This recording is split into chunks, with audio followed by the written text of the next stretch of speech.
There are so many things we take for granted as a people. There are times we feel a pain and we feel it's just a pain, so we let it go. And before we know, it gets worse than we anticipated. My guest today is going to share a story of something that she took as a simple accident, but that ended up being a very nerve-wracking, life-changing situation for her and her family. My guest today is Vickie Amoah. Vickie, how are you? I'm good, Miss Stacy. I love your smile. Can I borrow it? I have always loved yours, so maybe we can exchange. How are you? I'm good. I'm good, by God's And grace. I'm really thankful you reached out.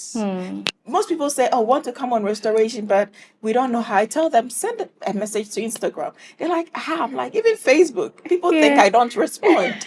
But I do respond. Vickie is a true testament that I do respond. In fact, I was so shocked. I'm like, really? I do respond. Yeah. And I'm happy you're here. Thank you so like much for when the you shared opportunity. when you shared the brief with me, I was like, no, you have to talk to my producer. I need to sit with you and have this conversation. Wow. Just after you had your second child, you're just picking a bucket of water. Yes. Then what happened? Then I slipped. Yeah, I slipped and fell. I mean, I just sat on my butt. Was it like, you know, there are different kinds of slips.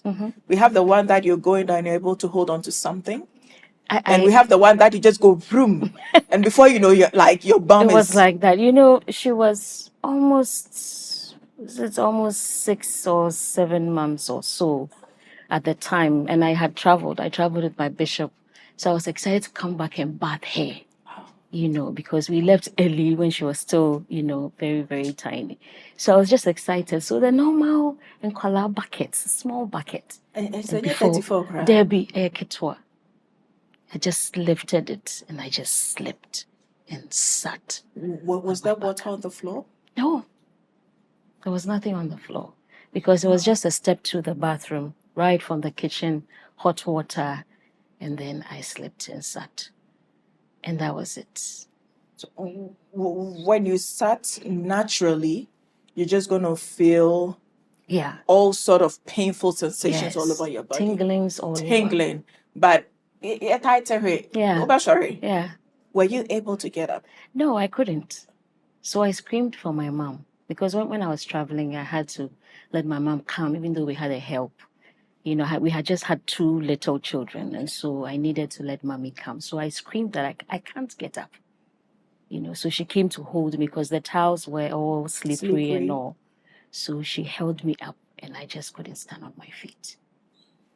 So she helped me. I had to now use the hot water I was going to use for my daughter to bath myself. And then I had to sit down. And then and I was telling me home because she knew that we had to go.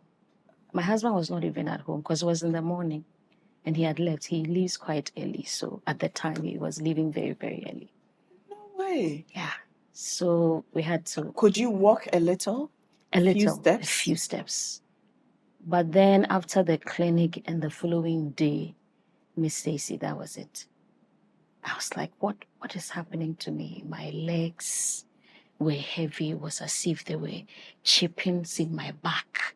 Small needles sometimes. I sit for 5 minutes, then I'm screaming. I stand and I can't stand straight. I mean, it was so fast a transition. I just couldn't put myself together, you know. Then everything was put on hold. Let's do initially they said x-rays just to find out. And after the several x-rays, they just couldn't tell. They said they could tell there were some slip discs, but they needed to confirm it well. So I had to do several MRIs. Wow. And then they discovered my upper, my middle, and lower back. No way. Yes. So it was as if my spine had just collapsed. Just from that little slip? From that little slip. So now you had to deal with upper, middle, and lower. Yes. That's why I couldn't stand for long. I So couldn't you're sit for getting long. fatigued. Yes. And you couldn't sit also for long because I couldn't. you were putting pressure on the On lower the lower hip. back. And in my work, I sit a lot. I type, I edit. So everything is on the PC. I sit a lot. Even if I'm reviewing a book, I sit. Or I lie. You know, lying down was painful. Sitting was painful. It was the most traumatic 1 year of my life. And I'm sure you couldn't lie on your back. No, I was advised not to lie on my back. At a point, I couldn't lie on the mattress that we had at home. I had to get another kind of mattress, an orthopedic, very firm, and it was put at the hall. So I wasn't sleeping in the bedroom. You know, and some of the most, the moments that, you know, were quite frustrating were when I would just see my children lift up their hands. Mommy lifts me and I just can't. You know, and they're young and they can't they understand don't what is going on. Why won't you carry me? You know. And when it happens like that, they can cry an ocean. And my mom will whisper from up there, don't let them see you cry. You know, and I'll just, I cried. Most of the time, I'll just, once they are gone, I'll just cry and ask God what I did wrong. Why at that time? Because everything was very okay with me. You know, childbirth issues are always a challenge. Because they discovered fibroids, and so they would say that this date they will have the surgery. Somehow, miraculously, I would deliver normally. You know, so nobody expected anything else to break me after my second child. And then this happens. I forced myself to get up and pee and do all of that because I didn't think she should do that for me. But she would clean me up. I didn't have to stand for long in the bathroom, so she would just, you know, God bless mommy, wherever she is.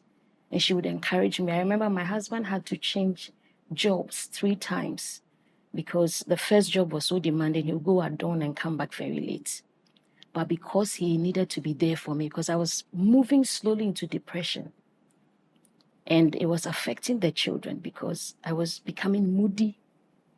I didn't feel like eating. I felt God had, because I had served the Lord for so long. Faithful. What did I do wrong? Those were the questions in my mind. Why would you allow something to happen to? I'm so busy for you. and so that space and that time was just too much for me. When he leaves home, he would ensure the radio is on Sunny FM, because a lot of sermons, a lot of gospel music, just to take my mind off. And he would tell me, don't let the devil win in your mind, because the questions were just too many.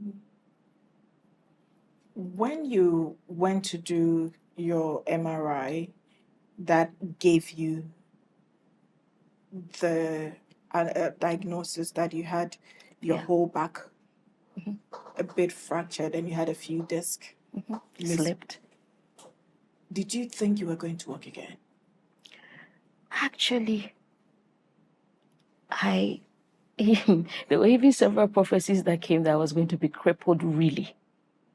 Because when you looked at the scan results and the x-rays, yes, they were fractured. You know, it had slipped, and now the membranes, or whatever they call it, were just sitting on each other. So you see the bone on bone. Yes, the bone on bone. You know, so it was just crushed. You know, recently my dad passed, and he also fell. And I saw it. When I saw it, it just brought flashbacks. Because instantly he was in a wheelchair. So that was what was supposed to happen to me. We were advised to go to certain specialists. We went, and then they said they needed to immediately operate on me. But they said that the moment they touched my back, it was a 50-50 chance. It was either I was going to walk or I wouldn't walk at all. And at the time, we were quite young. I mean, we had just started a family. It couldn't have been an option. You know, we talked about it with friends, family, and we prayed about it. And we said, if there are other alternatives, we want to opt for those ones. So acupuncture, we had some traditional medicines. I went to a certain hospital. They used pins and needles, hot coals. I mean, it brought a relief. Yeah. You see, those needles that goes to the back. I Yeah. see people doing, I'm like, how do you go through that It's pain? painful. How do you go through it? It is painful. But after you come out, it brings some form of relief. But it's like a lot of needles. It is. And I don't know how they are able to locate the nerves, and they strategically just position them. They don't numb the place, and so you can feel it when it is, being, pressed in. But once it's in, and then they begin the rituals and all that has to go with it. At a point, it was just too much financially. We stopped that also. And then we focused more on how to practically do this apart from prayer. And then before I knew it, I was able to wear short heels again.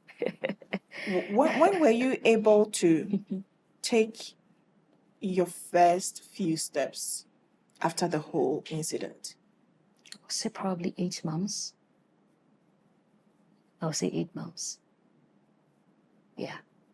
How excited did you become? I cried. Tears of joy.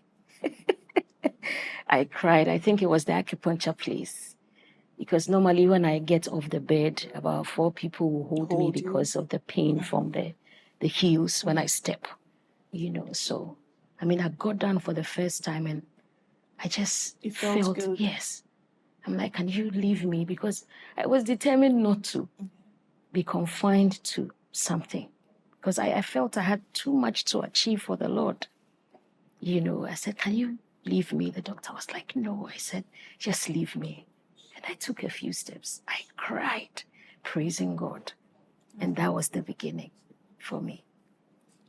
Mostly through that moment in your solitude, where you don't have the world in your space, you're able to build some amazing connection with God. Right. Did you have any encounter during that moment? Yes, I did. And this was after I had quit blaming God. Like I told you, I was gradually moving into some form of depression. And so I was always accusing him. That he wasn't fair to me, because this is me right from childhood. I have just loved serving the Lord.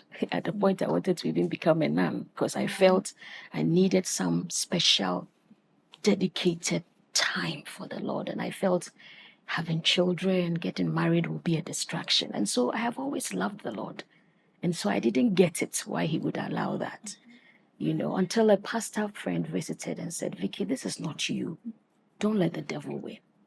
Why don't you find out from scripture what the word of God says about your particular situation? I'm like, I don't feel like reading. I don't feel like talking to him, because anytime I'm talking to him, I'm like, why are you doing this to me? It was always why. It was always why. Why this? Why that? Why can't I carry my daughters? Why can't I have fun with them? Why can't I take them out? Why can't them cook? I cook for them, because I love to cook, for the family. And so with time, all the songs and the sermons, and one dawn, the Lord just spoke to me about the power of faith confession and what speaking out the word of God can do for us.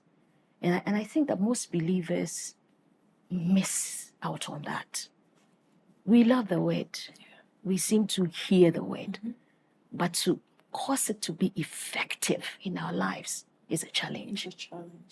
So I made my husband get me paper notes, or how do we call sticky notes? And then I'll just write out scriptures, confess them, declare them. I am the healed of the Lord. I walk in divine health. By his stripes I'm healed. I am walking, and I'll just have a pictorial image of the things I had seen and the things that he had told me before. Because I had a book with all the prophecies and all the visions and dreams that I have. And then I started having songs in my worship times. Because I don't know at what point, honestly, I cannot tell at what point I transitioned into focusing on God. Because I know that at some point the Lord started giving me names of people to pray for. I'm like, I'm not ready for that. Yeah, I have my own problems. Yes. I can't intercede I now. said, fix me. Yeah. I cannot pray for anybody. And every night the list was doubling. And when I shared with my husband, he says, I'm bringing you a book. Let's obey the Lord. Yeah. write them down. So I'll just write a whole list. And it's in my first book, The Power of Faith Confessions. I wrote them and I realized as I'm praying for the people, strength is coming to me. And I'm getting refreshed in a way, in my own way, let me put it that way. And so eventually the songs began. My Faith is in You came, and then some other songs. And I'll just pick the phone and record it. And that's how even my first album came, titled Victory. So we'll take a quick break. When we come back, we are going to find out how Vickie found purpose out of what was supposed to be a calamity. We'll be right back after the break. Restoration. Vickie. Yes, Stacy. You know, listening to you, I can relate. Because there are times you get in that zone and it is just you. You may have people around you, but it is just you. Yeah. You feel it, you see it, you live it. Every other person is just a spectator. Yeah. And within that time, you're able to reassess a lot of things. You're able to do an audit of your life. You're able to exempt certain people and certain things from what you know. I mean, that's what happened to me. Exactly. Yeah. Because there are certain people you'd feel should be there, but at that moment, they are not. Yeah. Sometimes even the church is not there. The service you render. Miss Stacy, let's not go there. Let's be honest. The service you feel you render to God through the church, at that time, you don't get that support because the church is supposed to be a sukkah. It's like a safe haven for you. Right. That through it, or even if everybody will turn their back, you don't expect it from the church. Yeah. How was it? For you to laugh, it means you've been where I went. Because you were serving in the church, you were doing everything, ministering, serving your bishop, traveling. Yeah. You dedicated your life to the church. Yeah. At that moment, where was the church? I think that coming to, should I say, being matured in the Lord, I realized that at the time, what I thought it wasn't it. Wasn't it? Because the church, Miss Stacy, is you and I. Yeah. And I think that when we shift focus on making people idols, pastors, elders, deacons, and focusing on the one to whom we are rendering the service, I think we won't have any sort of confusion. Yeah. You know, I had great men and women of God who were there for me. They will come and stand with me. One of them is Reverend Joseph Yeboah and her wife, Ife Yeboah. I mean, up till now, they are the greatest buddies that my husband and I have. They stood by me. Sometimes they wonder, where's this person? Where's that person? And they'll say, Vickie, shift your focus. Don't think about it. Yeah. But sometimes it's painful. Mm-hmm. It is. To think that this is where you are, and so this is the kind of, help that you're supposed to get, but it's not there. Mm-hmm. But as I've matured in the Lord, I realized that that is not the focus. And sometimes it shouldn't be. I also realized that sometimes God allows these things to happen, so you know that He is indeed I am. To realign. And it's not about a man of God, a bishop, but it's all about Him. Yes. So at that time, I used to be so frustrated about it. I got angry with the church.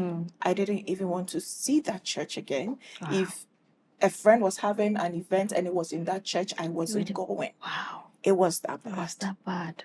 Till I matured. Then I realized that, you know what? It wasn't about the church. Yeah. It was about God. But as human as we are, sometimes we look at how selfless we were in service. So you ask yourself, why? And for me, I was like, I didn't want anything. I didn't want your money. It was just to know I belonged to a flock. Yeah. And that I had a shepherd, that I needed to feel my church was in prayer with me. And I didn't get that. But then God was like, but you got other people to pray with you.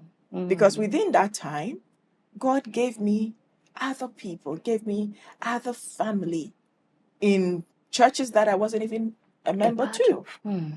And it tells you that God has everything planned. Yeah. And it's all part of our growth Yeah. as Christians. Yeah. And now, the last time I paid a visit to the church, and I started laughing. So one of the junior pastors saw me, started laughing, said, today what happened? And I said, you know what? I grew out of it. And I met with a lady, Okay. the lady pastor, the first lady of the church. Okay. And we spoke about it. It's just like, I didn't know this had was happened. And she was like, I can tell you were pained. I was like, yes, I was pained. And I won't lie about it. I was pained because you expect the church to be your home. That if something is happening to me in the world, I should be able to run. And I felt Right. it was taken from me. I felt you turned your back. And we had a good conversation. She was like, but I still want to see you at church. And I told her it will take time. Then she was like, no, then it means, I said, I'm over it, but I don't want to feel pressured to. I will if I feel like I want to. Right. I believe that we just like you mentioned, we need to shift our focus. And that has been a phrase that I've been using for a long time. Shift our focus, because our service is unto the Lord. It's unto the Lord. It's just that we have a community of believers that we expect so much from, but they are also humans. Yeah. They have their own challenges. They have their own challenges, their own burdens. You don't know what you're going through at that time. Yes. And sometimes it's so painful to be misunderstood by that same community that you were once a part of. Yeah. And that's where I think the issue is. But I thank God for all the people that He brought my way during that time. Miss Stacy, as I evaluated at the time when I was there, I realized I didn't even have enough time for my home. I mean, as I laid there, I'm like, listen, this is happening. Taking stock. It hits you. It hits me. Yeah. I'm like, this and this and this. Then I said to myself, I have to slow down for my husband, for my children, for my home, for myself. Yeah. Because as women, our first ministry is the home. Yeah. And I think that most of the time we just run after a lot of things, forgetting that, And so I had to come to that realization. And I thank God that through that, I feel that God halted me for a lot of things. Yeah. Retrospection, the church, the body of Christ, the people I surrounded myself with, and that busyness in serving Him, instead of making quality time and creating that time with Him. In as much as I think the devil had a hand in it some way, somewhere, I it's know all to the glory of God. That God had a purpose for it. Because all the amazing songs that have come out is because of that season. Yeah. And I can't thank the Lord enough. I can't thank Him enough. I remember people used to, when they're like, oh, we hear somebody did. I'm like, no, nobody did. It was God. Because there are times He needs to stop you in your tracks. Just for His attention. Right. Just for you to fulfill His purpose for your life. Right. And it's actually the only time we stop. Yes. Because you and I, we can go. But when you get sick, you stay home. You stay home. So mostly, I believe it is one of the ways God uses to stop us, the busy bees. Yes. To listen to Him. Yeah. To have us to Himself. Yeah. And to allow His purpose and will in our lives. So you crying over your back was like, please take a back seat. I need to have a talk with you. Yeah. And look at what has come out. Now you are not busy running around for the church, but now you had time for yourself. Through that moment, you birthed your book, you birthed songs. Yeah. If you're running around, trust me, you will not have the time to pen anything down. And I thank God for that. I mean, some of the songs, My Faith is in You, Nobody Like You, I mean, the Victory album. Then came the Power, the Confessions album, which has I Believe. It has It Is Well. And the Lord said, these are supposed to be prophetic songs for my people. They are supposed to declare it. As they are singing, it's prophetic. And so it is well with my soul. And one of the songs says, I believe your will for me is true. Your will for me is sure. You know, and all those songs as part of the book. So I launched the book and the song together, thanks to the late Koda. And it was amazing. I think 2019. And then suddenly COVID hit. So I couldn't promote it and all that. But it has been a blessing up until now. When you fully recovered, how was getting back like for you into society? Like you've been away for like a year. Yeah. Things have happened. Yeah. People have made money. People have lost money. People have evolved. People have grown. And you had to start on a new slate. Yes. How was it for you? It was difficult, Miss Stacy. It was. I mean, I saw colleagues moving. And just like you said, I can't stay still. I want to do a lot all the time, you know. So I'm like, what is it? Because I had to, at a point, I had to stop work and I was taking off salary because I couldn't keep up. And until I fell ill, I didn't know I was doing so much, you know. So now stopping, I had to come back home to my parents' house because my husband felt I needed a lot more support, you know. So we just carried the children. So they missed some stages of school as well because now we had to, you know, stay away. And then eventually we had to enroll them in a new school and beyond Kotoku. So it means in Sawam thereabout. That's where my parents are. And that was a whole transition. And then I realized that, hey, this is what I've been doing for my bishop all that while. Transcribing messages, translating them into books. I said, God, what can I do in this state? Because I couldn't be at that fast pace anymore. I can't get a call and run. So what can I do? Take it easy. I had to take it easy. So the Lord said, this is it. And then he started giving me names for a small business and Game Review Impact, editorial services. And this is where we are at. So eventually I picked up from there. So I can just sit for a few hours, get the thing transcribed. Later on in the night, get up, edit it, look for, you know, publishers to say, hey, this particular person needs this one printed. And that's how I go back into the fold. You found a new purpose. I did. And this time it was at your pace. Yes. And not anybody ordering you. No. We have to go here. You need to do this. This time you tell yourself, I can do it tomorrow. At some point it felt so good. I mean, I didn't have to wake up so early it does to run feel around. Good. It does feel good. I always tell people there is something about working for yourself where you're not on anybody's beck and call. Like you wake up when you want to wake up. Yeah.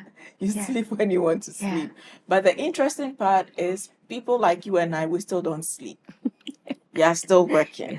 Because you're used to that routine. Yeah. But at least there is a level of comfort and balance.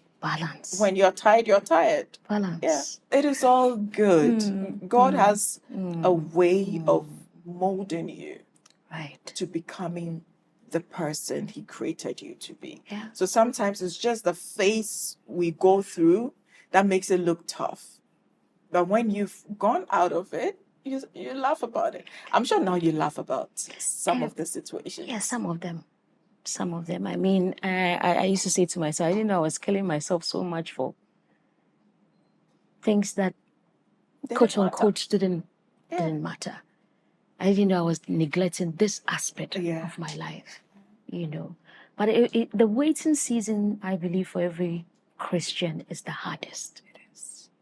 You know, It even if it's a prophecy given you, It is. from prophecy to that period to manifestation, It is. it's the hardest. It is. When is it coming? Yeah.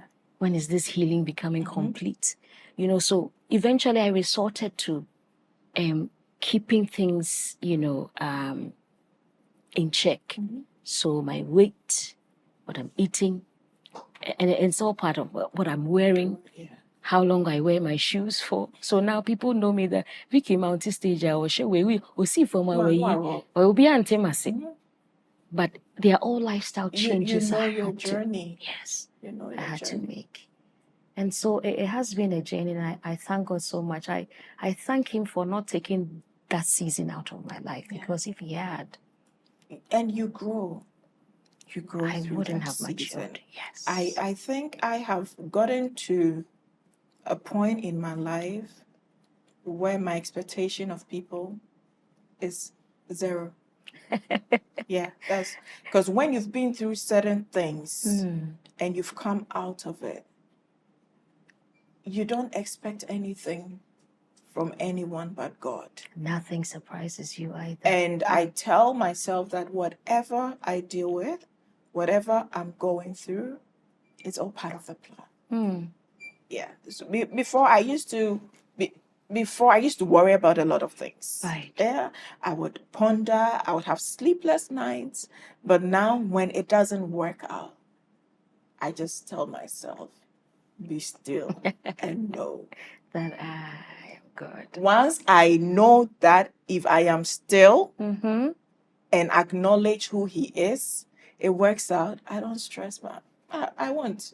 And as Christians, that is how we have to live our lives, having confidence and knowing that He's got us. Last year, 31st night, the Lord just spoke to me about, do it with me, Lord. And I'm like, what is that? You know, because every year I'm asking, what's in for the season? Yeah. How can you use me? I'm available, you know. And He says, the season is do it with me, Lord. Yeah. And then my pastor started preaching about that, you know, and then the choir, and I began to hear the words, do it with me, Lord. Your will be done. I surrender. And I'm like, who was singing? So I quickly picked my phone. My husband doesn't like when I pick my phone. I'm like, I just got a song. He said, go ahead. And I recorded it. And then he said, this is supposed to be a song in a book. Yeah. And this talks about total surrender to God. That look, this is the journey. I cannot do it on my own. Okay. And I'm trusting you 100% to take me by the hand and lead me on. And that's what you've talked about, Miss Stacy. I believe that it's a very difficult thing for Christians. But if we can just surrender and say, Lord, this is where you have put me. Bible says that we are in here, but we are not of it. We are part of the world, but we are not of the world. But how do we navigate the seasons of life until we learn to surrender? True surrender equals true worship. And that's what birthed my news release, Do It With Me, Lord song, and the book to you. I was bringing you a copy. I will find it. You don't have a choice. If you didn't, you bring it. The hard copies are finished, so Wow. I have to print and bring you a copy. A special one just for me. You're amazing. I mean, you have preached to me as you were talking. There were so many songs ringing in my head. Is it? Please, and I thank God for your life. This one, my copyright concept. Thank the you. concept is my copyright. Thank you. Yes, intellectual property. We just need to be thankful. Yes. For our journey. Yes. You do not lie. You do not fail. What is hard for you to do?